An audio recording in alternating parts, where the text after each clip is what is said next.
Faire du displacement shader dans Eevee, c'était chose impossible dans les anciennes versions de Blender. C'est quelque chose qui a été rendu possible avec les nouvelles versions. Vous voyez, je suis bien en displacement.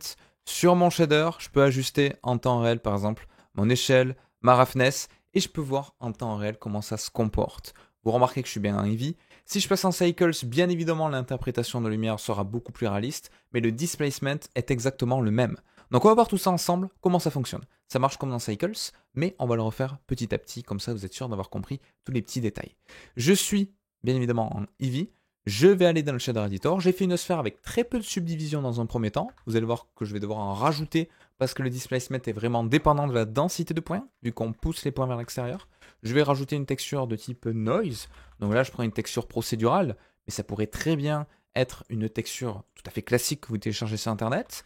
Je vais rajouter un node displacement, je relie mon factor à ma hauteur, mon displace en mode displacement. Et là, il va y avoir une petite interprétation de shader. Et là, on est un petit peu déçu parce qu'il va faire uniquement une sorte de bump. Je vais devoir activer et dire à Blender qu'il doit interpréter ça comme un displacement. Donc, si je clique sur la petite flèche en haut à droite, je peux aller dans Options. Et là, ici, dans Displacement, au lieu d'avoir du bump only, je vais mettre Displacement and Bump.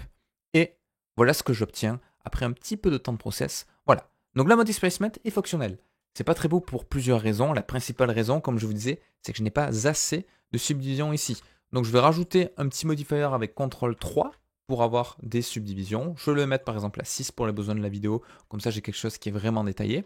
Et là, en augmentant un petit peu les détails, éventuellement en bougeant la roughness, la distortion, vous voyez que je vais pouvoir obtenir quelque chose qui va ressembler à ceci. Je peux réduire avec le scale l'échelle de mon displace, et voilà ce que j'obtiens. Alors la grosse force de ça, c'est quoi? C'est que je peux faire tous mes ajustements en temps réel. Donc si vous débutez un petit peu sur la conception de matériaux, que vous ne comprenez pas trop à quoi sert le détail ou autre, là, directement, dans votre vue 3D, vous pouvez voir comment ça réagit. Alors comment obtenir quelque chose aussi clean que Cycles? Parce que imaginons que là, j'ai par exemple un color ramp qui me permet de rajouter des petites variations sur la couleur dans le base color. Donc là aussi, petite interprétation. C'est le côté négatif du moteur de rendu Eevee, c'est qu'à chaque fois, il doit recompiler un petit peu les shaders. Si je fais quelque chose, par exemple, qui ressemble à ceci, avec une sorte de gris ici et là, voilà, comme ça, vous remarquez que quand même, entre Eevee et Cycles, je vais passer en GPU, là, l'interprétation de lumière est beaucoup plus convaincante. Notamment si je mets une light, par exemple, de type Sun, que je viens frapper sur le côté comme ceci, que j'augmente un petit peu son intensité, je vais la mettre à 10. Allez, même, on booste encore un petit peu. On va le mettre à 50. Paf. Voilà ce que j'ai. Donc ça, c'est du Cycles, ça, c'est du Eevee.